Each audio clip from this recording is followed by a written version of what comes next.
Welcome to our channel. Today we how to disable Celoxis notifications for schedules in USA, complete guide step by step clearly. To disable Celoxis notifications for schedules, first, log in to your Celoxis account. Once logged in, navigate to the top right corner of the dashboard. Click on your profile icon to access the account settings. In the drop-down menu, select Preferences. Scroll down to the Notifications section. Look for the option labeled Schedule Notifications. Uncheck the box next to this option to disable notifications for schedules. If there are other related notification settings, review them as needed.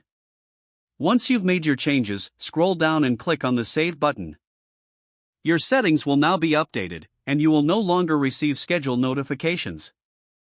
Log out to ensure your settings are saved properly, then log back in to verify the changes. If the page does not load, refresh the browser or try again in a private or incognito window. Make sure you are using the correct email address, then retype it carefully to avoid small typos. If your password is not accepted, use the reset option and create a new strong password you can remember.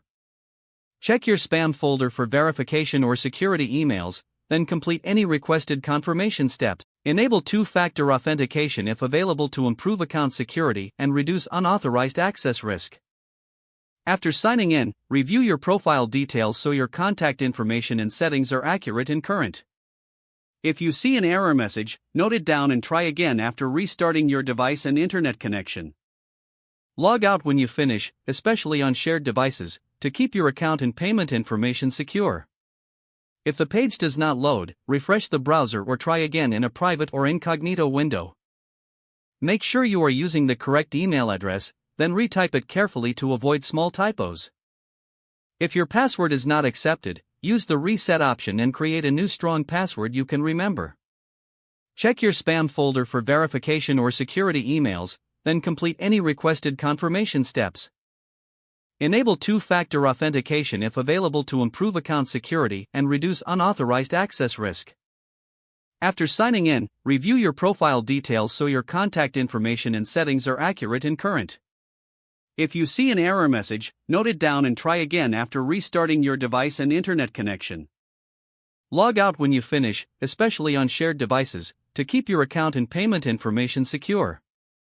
If the page does not load, refresh the browser or try again in a private or incognito window. Make sure you are using the correct email address, then retype it carefully to avoid small typos.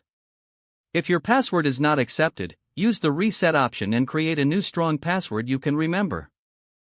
Don't forget to like this video and subscribe to our channel for more step-by-step tech guides.